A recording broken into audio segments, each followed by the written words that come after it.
So, I know last week I suggested having a look at the tute I recorded and then just coming here to ask questions. The tute I recorded yesterday, I don't know what I was on. That was a terrible tute. But yeah, so I think what I'll do is I'll start off by opening it up for you guys to ask me some questions. And then after everyone's asked their questions, you can either leave or you can stick around and I'll run through some problems. Because otherwise, yeah, it's a bit dodgy just hanging out early, I think. So do you guys have some questions about this week at all?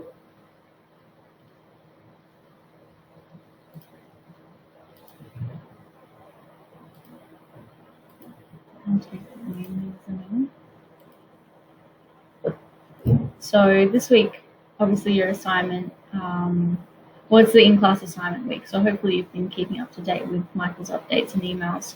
But as long as you submit an assignment and you've had a go at all the questions, you'll get full marks. So it's not all that important to do well this week.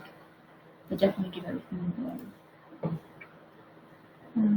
All right, so I'm assuming if you're hanging around, you would like me to go through some questions, some example problems. Is that what you guys are after?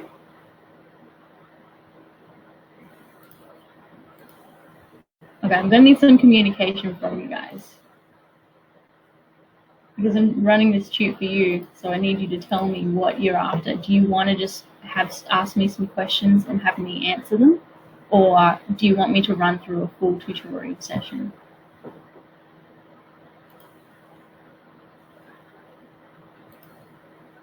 Can you hear me? Can everyone hear me? Can you hear my mic?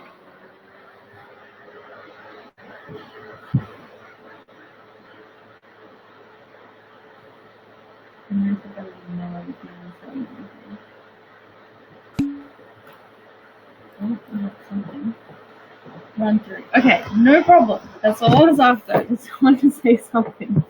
So you're sitting here with blank faces staring back at me if it was in person. Alrighty, so I will start off with something similar to your question 1. So I think what Michael's tried to do with this assignment, hopefully you have assignment 6 in front of you, he's tried to test out using your student ID in place of numbers in a problem. Because I think what he's planning on doing is making that part of your exam. So he wants to make sure that everyone kind of understands how to do those sorts of problems. So just in case anyone's confused, I'll run through something similar and use my own student ID for that question. So my question is, consider the family of surfaces given by the equation. We've got z is equal to x squared plus y cubed plus k, where k is just a real number. And then using your student number in place of D1, D2, D3, D4, D5, and D6. Alright. We want to compute K belonging to the surface that the point D2, D4, and D6 resides on, lies on. Okay, so that's the first question. And you can see that that's very similar to your question in your assignment. So you're asked to do pretty much the exact same thing, you just got a different surface that you've given. Okay, so for each person that does this, you're going to have a different student number, and so you're going to have different answers to all of your friends. If I see people that obviously have the same student number used as their friend, then you know you won't get full marks for this assignment. You'll obviously be copying. If I see my student number pop up and you're just copying, off of my cute stuff, that's not going to fly as well.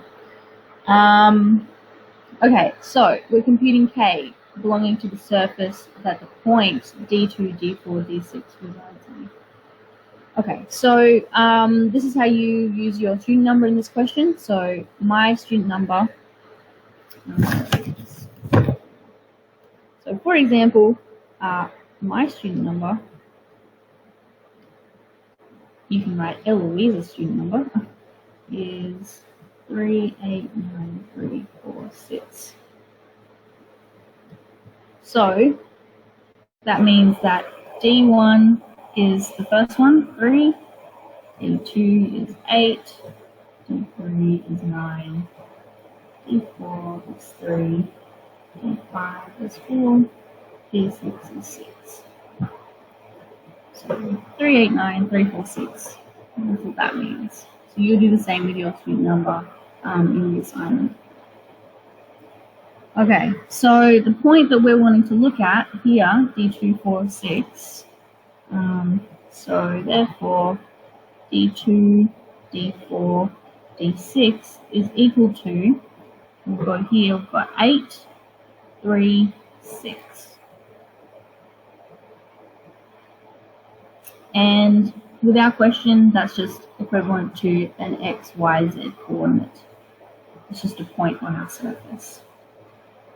So we're being asked to go to this point on our surface and solve for the value of k at that point. So all we're going to do is we're going to subbing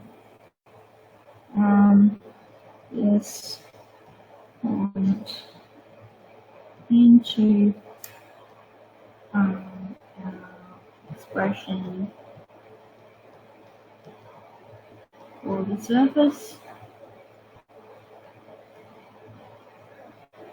We get,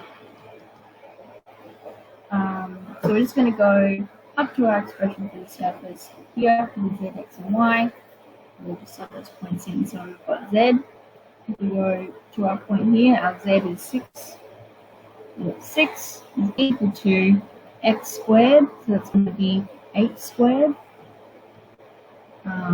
plus we've got y cubed, so that's going to be 3 cubed, plus k. So we'll rearrange. K is equal to 6 minus 8 squared is 64, minus 3 cubed is 27. So therefore K is equal to, check on your calculator, minus 85. So therefore, our expression is now z equal to x squared plus y cubed minus 85 instead of k.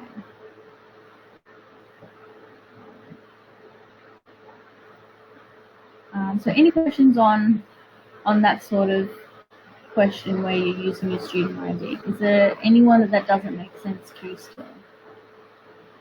Please speak up before I move on to another event using student ID.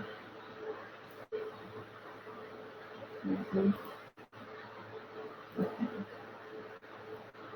Alrighty. I'll do something else similar to your first question. So,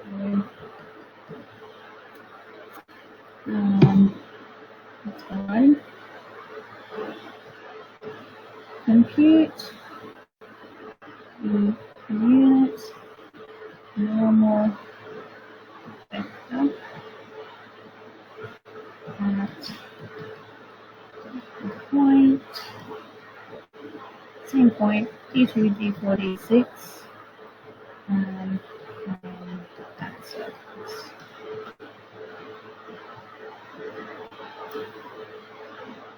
Okay, so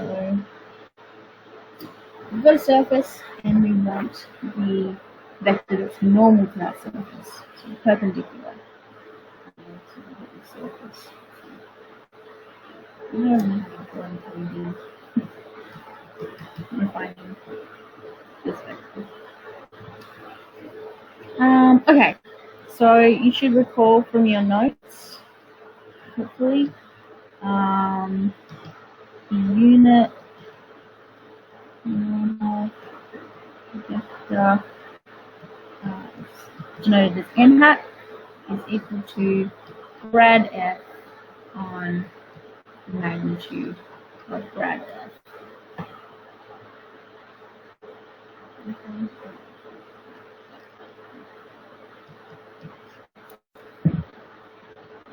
Okay, so we've got our function z is equal to blah blah blah, but we haven't really, it's not written out as f of all these things is equal to. So we're going to let our function just be our surface with everything crammed to the other side. So we had x squared plus y cubed minus 85 as well, but also we'll put the z on this side, take the z over. Alright, so all I've done is I've gone up to this equation, or where are we? This one here, and I've just shoved everything onto one side, and I'm calling that our function f, f of x, y, and z. Okay. Alright, so now we've got that, we can start to solve for our grad f and our magnitude of grad f. We know that the gradient of f is equal to the partial df on dx in the i hat direction plus partial df on dy in the j hat direction plus partial df on dz in the k hat direction. Okay. Now let's solve for each of these things separately. So we'll go df on dx, so partial derivatives. So what we're going to do is I might harp on about this a little bit because I know some people were struggling with that in last week's assignment. Some people were struggling with the concept of partial derivatives still. Okay, so we go up to this equation. We are only taking the derivative with respect to x. So we're treating this as a constant, this as a constant, and obviously that's already a constant. So you can just imagine that these are just two numbers that'll disappear when we differentiate. And the only thing that's going to stick around is going to be this x term, and we're going to differentiate that. So we take the 2 down, minus 1 from the numeracy, you get that df and dx is just 2x. Next, we hold y constant, or if we differentiate with respect to y and hold everything else constant, we get 3y squared, and everything else disappears. And then df on dz, our z is going to then turn to 1, but we'll have the negative 1 part, so it'll be equal to negative 1. So now we can sub these into our gradient grad f. It's going to be equal to 2x I hat plus 3y squared j hat minus 1 k hat.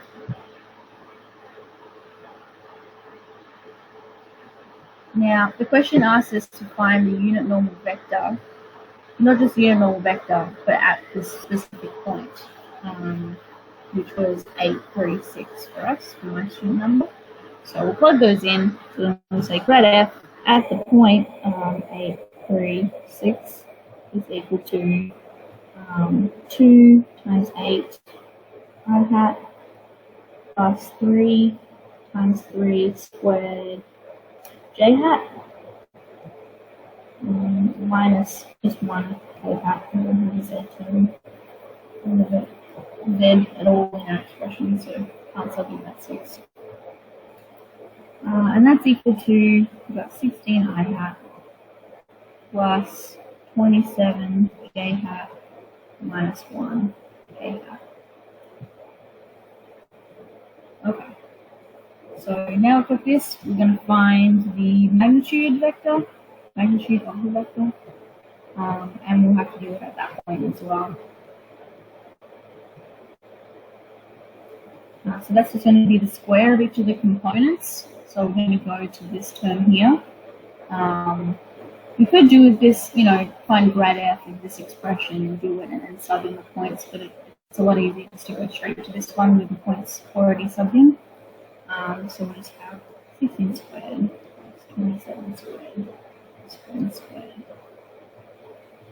And that comes out to be square root of 986. Okay. So remember we're looking for this thing here, so now we've got both the components, we can finally figure out what the unit number vector is. So therefore, the unit number vector is equal to, so we've got our grad f on top,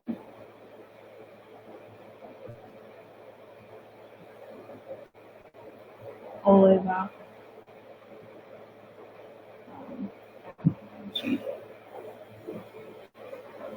okay, that's pretty straightforward. I'll do one more problem that involves the student number, just to really make sure everyone's clear with the student number stuff, because, yeah, I think I want to make sure everyone just have to do it for the exam. However the hell the exam's going to work, I don't know how it's going to do it yet, but there's no way to do it without, like, just people cheating. You should do it. Alrighty, any questions before I start writing on the next one?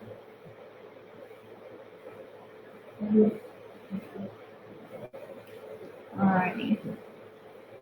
So I'll then ask you to compute the directional derivative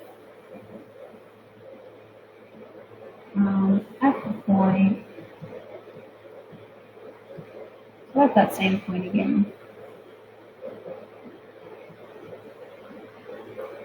in the direction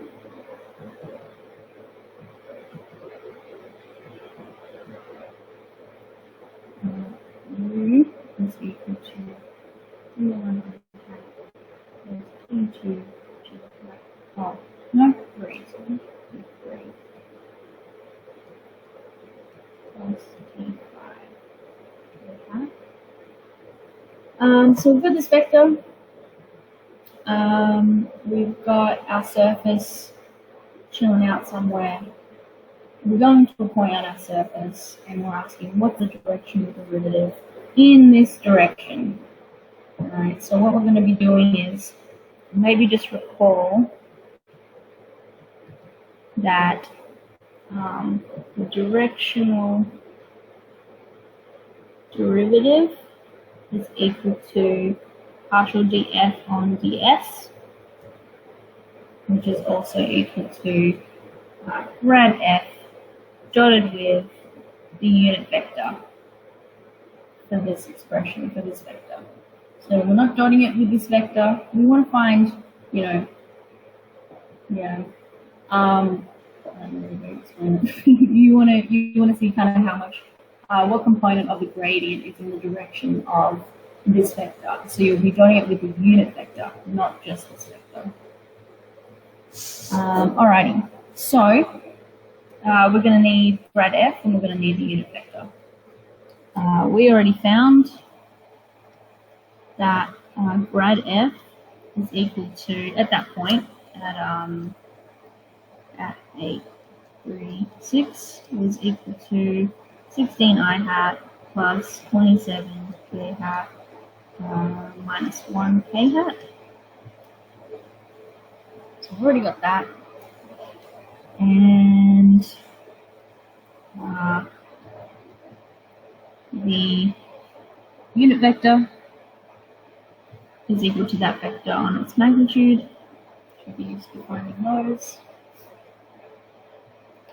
And that's going to be equal to, all right, so for here, recall, where can I write it?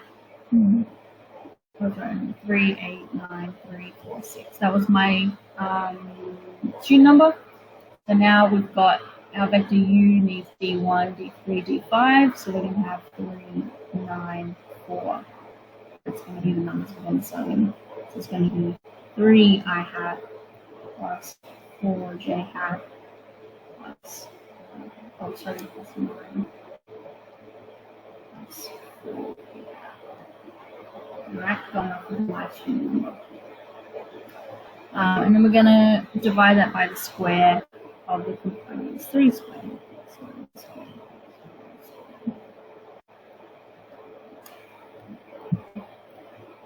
So that comes out to be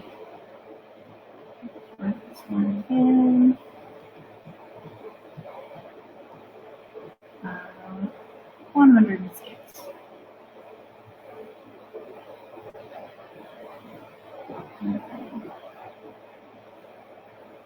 So now, therefore, the directional derivative at the point 836 is going to be equal to, so we're going to have this dotted with this. Alright, so we're going to have 16 I hat plus 27 j hat minus 1 k hat dotted with 3 I hat plus 9 j hat plus 4 k hat on 106. Okay. And so the only terms that are going to stick around when we're taking the dot product between these two is going to be the 16 times the 3, the 27 times the 9, and then minus 1 times the 4. Right? Because we're taking the dot product, so I dotted with j is going to give us 0, I dotted with k is going to give us 0. The only things that stick around is when we've got our I dot I, our j dot j, and our k dot k. And then we times the numbers in front of those. So we're going to have 16 times 3 is 48, plus 27 times 9 comes out to be 243, and then minus 1 times 4 is minus 4. Or whatever. Keep missing 1. Okay, and then add those up. And we get 287 on 146. Okay. That is it for the student number questions. So I will move on to some more of the typical questions from here on. Any last questions? Any last chance for some questions?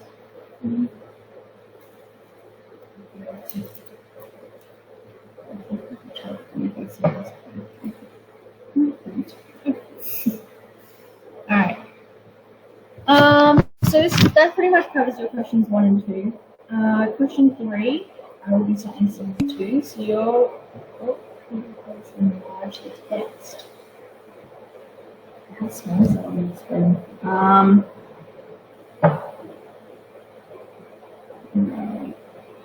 I can zoom in briefly, maybe, but I can't just write that.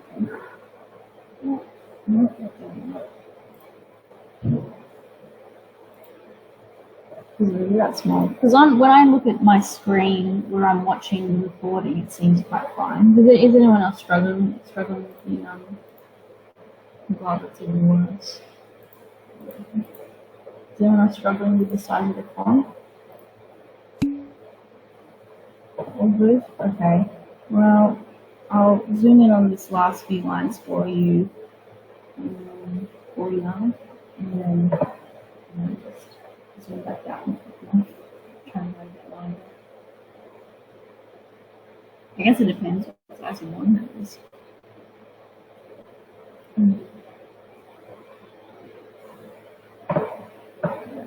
Hopefully you have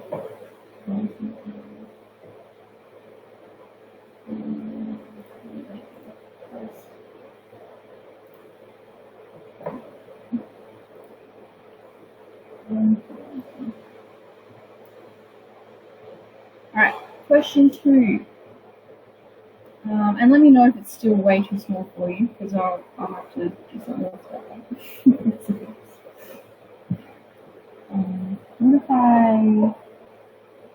What if I just zoom in now with the lines given?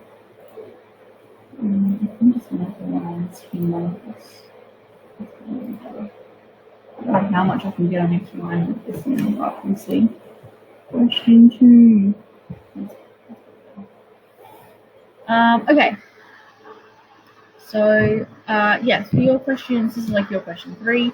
You asked to confirm that the gradient of 1 on R is equal to the R vector on its magnitude cubed.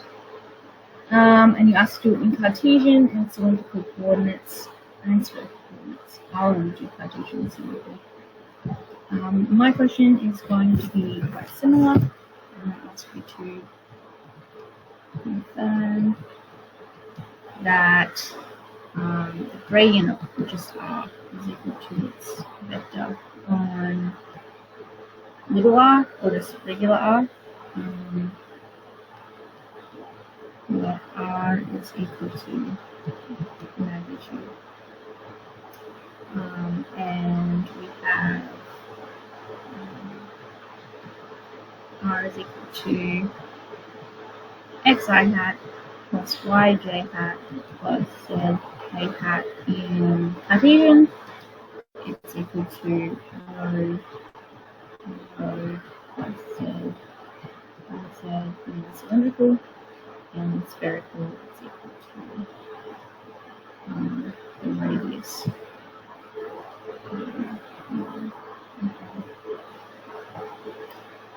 Alrighty. So, I should say, I do it in Cartesian coordinates.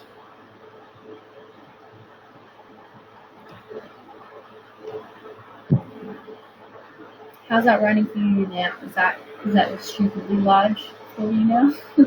Or is that good?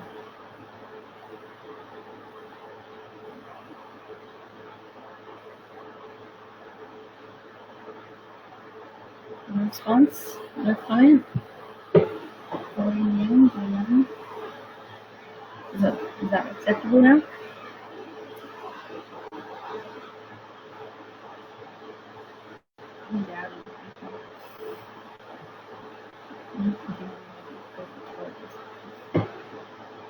Love the responses I get from this tube. Oh shoot. Okay, so moving on then. We will start by, so what we're going to do is we want to figure out what del R is, and we've got a definition for that. The gradient of R is going to be in Cartesian coordinates. We've got this coordinate.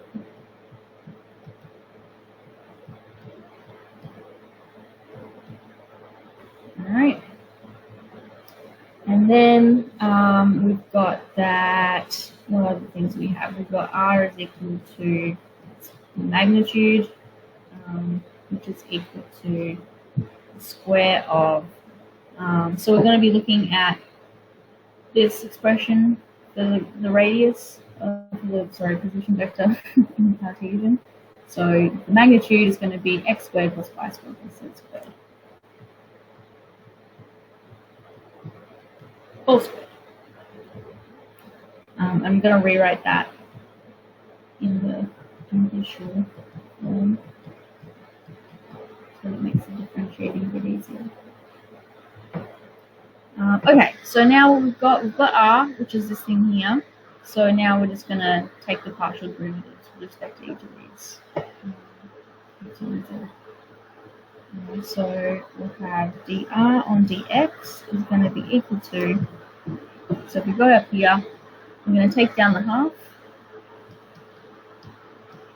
x squared plus y squared plus z squared, and then we're going to take off 1 from the indices, and then we're going to multiply it by the the derivative of the thing inside the bracket, and that's just going to be the derivative of this term because we're taking the partial derivative with respect to x, so we're treating these things as constants. So we just end up getting 2x. So what we'll do, we'll cancel the 2's, and we'll put this on the denominator because we don't like to keep our negative indices up here. We'd rather put them on the denominator. We get left with x on the square root of x squared plus y squared plus z squared.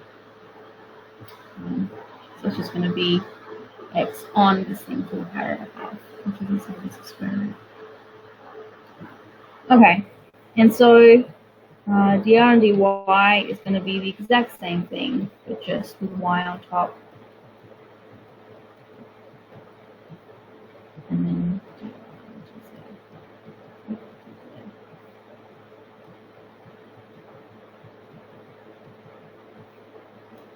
okay. Alright, so now for these things, we can sub it into this equation here, and then hopefully it'll look like an r vector on the magnitude of r, and we can say that it's equal to this thing here, hopefully. Mine's a bit more straightforward than yours.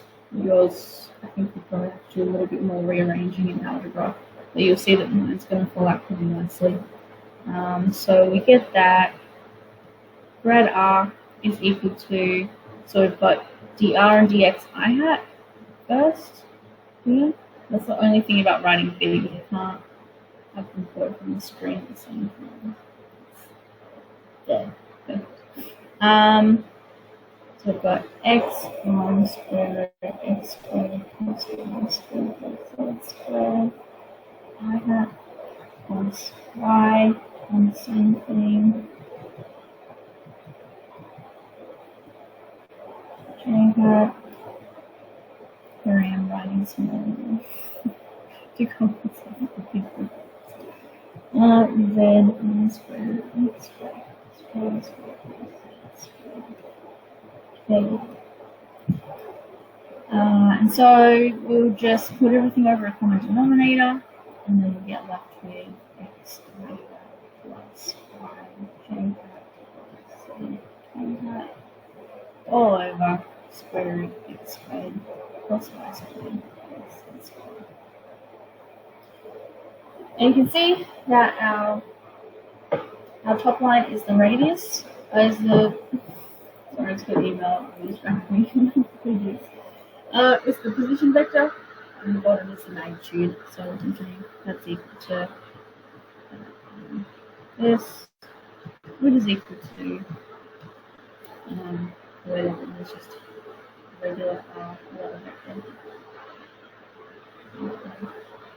So that's all you need to do. I'll do it in cylindrical coordinates as well.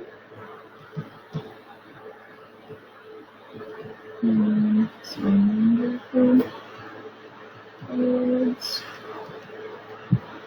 So the difference with this is you have a different equation for the gradient of r in cylindrical coordinates. So you have a few words. I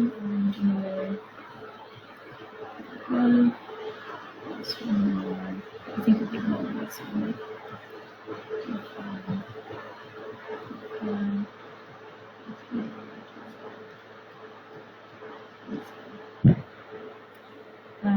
And we had that the position vector r given to us in the side of the equation was just rho.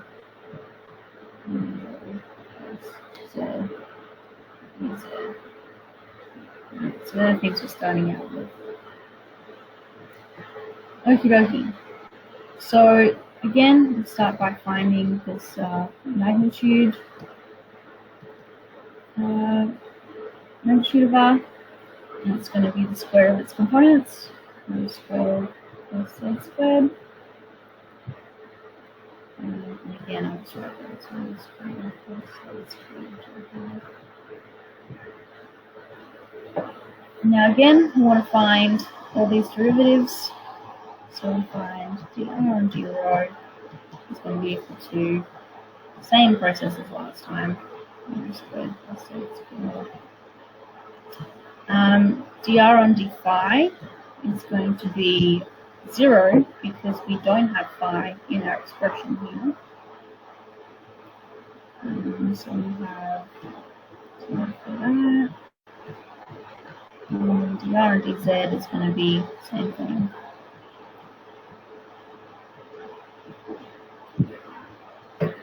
Okay. So therefore, setting them in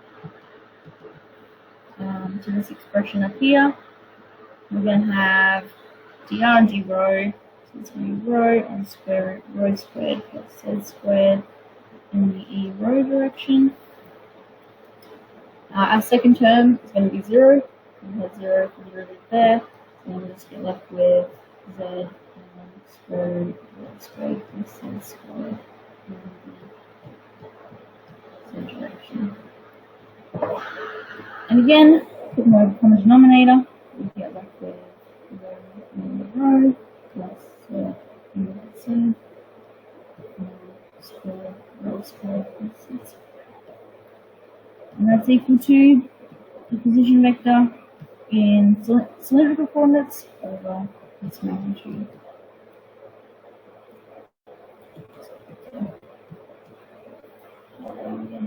Probably is good to finish off the problem by giving it that to exactly how it is. Yeah. Any questions on that?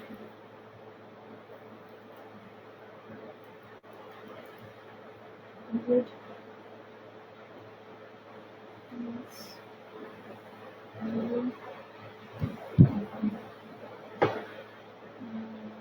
All right. Move on to where have you guys got? Question 4. That's pretty straightforward. Honestly, I think we'll be fine with that.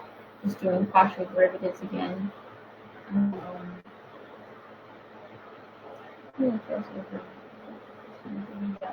So I think that's similar enough to the stuff we did last week. I won't go over anything like that. I will go over chain rule stuff though. So this should be similar to your question 5, I think.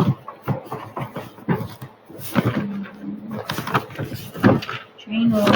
If you've had any Larry classes or if you're going to, you'll tell you the most important rules in maths and one of the hardest things in maths. Apparently, it does get quite difficult when you've got functions and functions of 12 variables and functions of other variables. Okay, so my question 3. Let w equal x squared y cubed and x equal e to the t and y equal sine t. Compute the total derivative dw on dt. Okay, so we've got w is a function of x and y, but x is a function of t and y is also a function of t.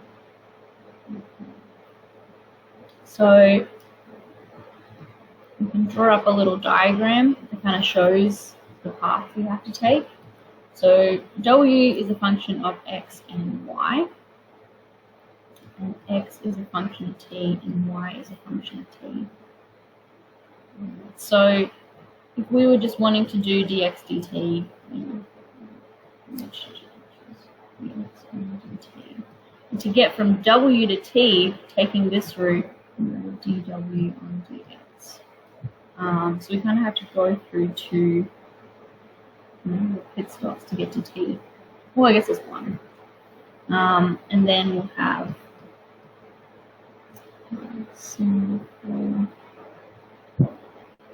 for y. So to get dw dt, we're going to have to look at both of these components and then both of these components as well.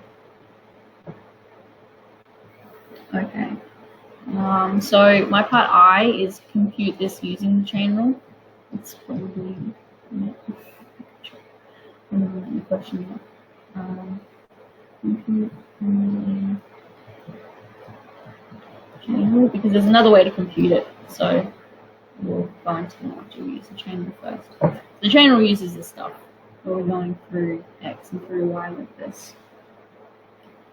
So the full derivative, and be careful with your d's, make sure we've got full d's here for a full derivative, a total derivative, and then when we're actually writing the expression for this, we're going to have to use these partials. Alright, so what we're going to do is we're going to get to t through x first, and what we do is we have partial w, partial x, partial t. So that gets us to t that way, and then we're going to have to do the same for y.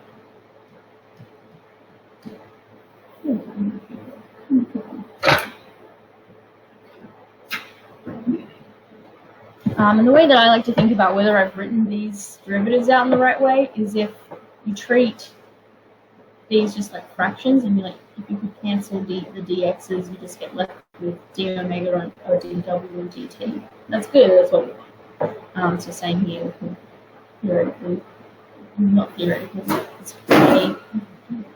humanity would not be happy with you cancelling these partials, but if you did do that, we'll just dw and dt. Alrighty, so see if we can look at our expressions.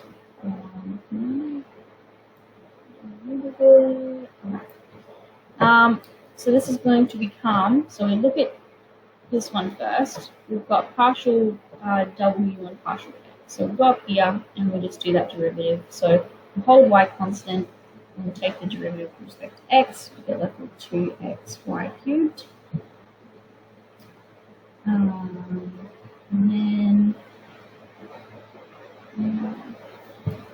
I'm quite write that for you. It's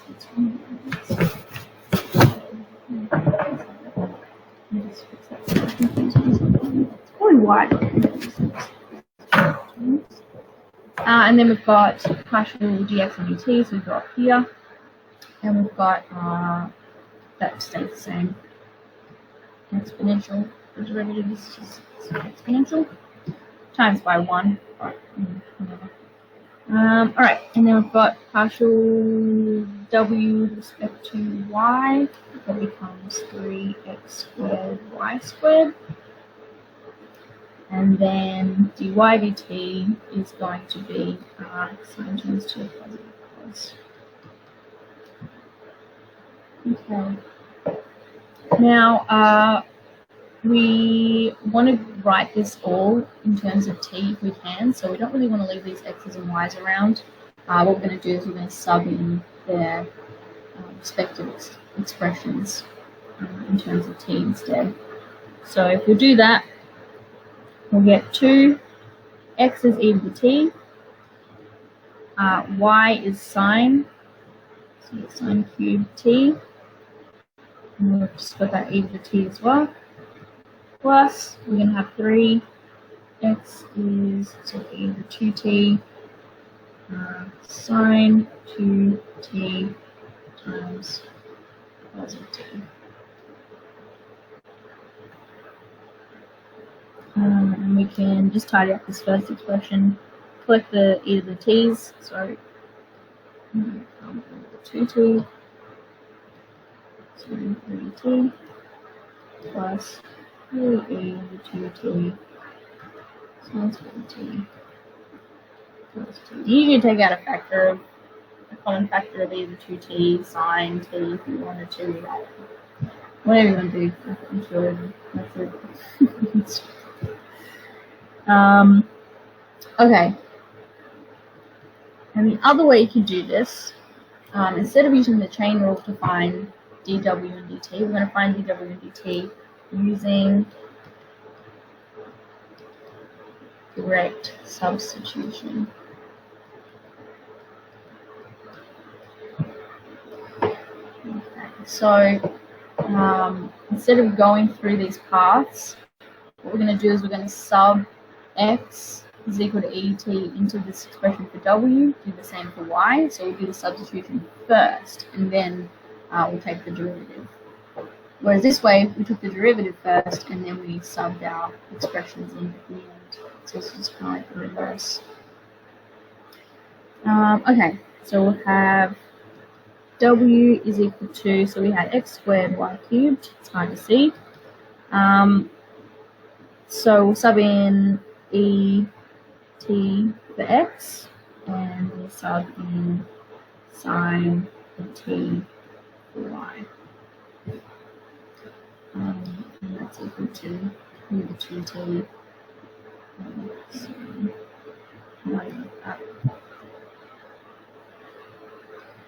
okay. So now we've done that, we'll take the full derivative. We don't have to run through x and y anymore. We've just got w in terms of t, so we can just go straight into dw dt like we normally would. Alright, so the normal way we do this is we would use the product rule. So we'll differentiate this first, holding this constant. We get 2 e to the 2t times sine ut. And then we add, differentiate this, hold this constant. So e to the 2t would be constant, and then we get it times 3 sine, take off the power of t. And then we're going to have to times that by the derivative of sine, which is t. So when you're differentiating this, I feel like it's easier to kind of refer to it in this form rather than this form, because it's not, it just looks like you take down a power and treat it like x. But what you're really doing is when you differentiate sine cubed, you take the 3 down times here, take the indice off, and then you times it by the derivative of the thing in the brackets. So that's why I put the plus t there. So if it makes it a bit clearer, maybe you think of us differentiating this rather than this. Makes it a bit more straightforward. But anyway, this ends up coming out to, I don't think I can do anything. That's it. And you can see that if we compare this to what we did before, it should be the same thing. So both those work fine. Alright, I've pretty much run out of time, so I think I'll end it there, unless anyone's dying for me to do another question. But yeah, any questions on stuff we've gone through? Anyone have any questions about how this assignment's going to work? Hopefully everyone's seen the posts. You still need to scan in an assignment, just like you normally do. For you, it's pretty much just business as usual, but you don't need to worry about doing well. All good. I'll hang up for a couple more minutes until someone has some questions. Otherwise, I'll see you after the break.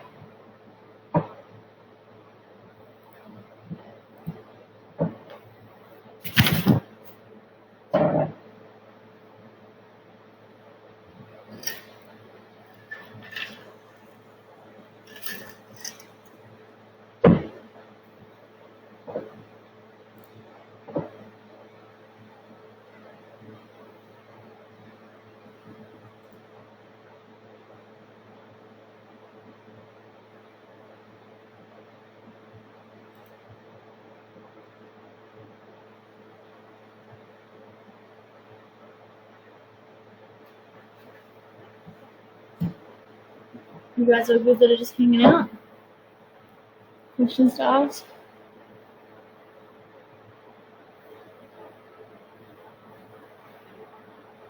Alright, I'll give you 1 more minute to speak up, or else I'll...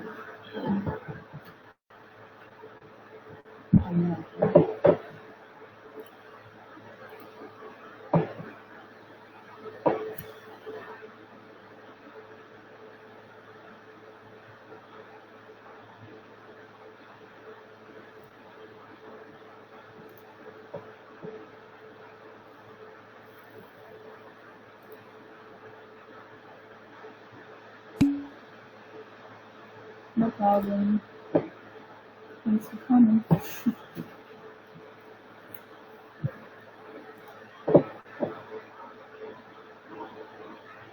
Alright, I'm gonna head, guys. Hopefully you didn't have anything to ask.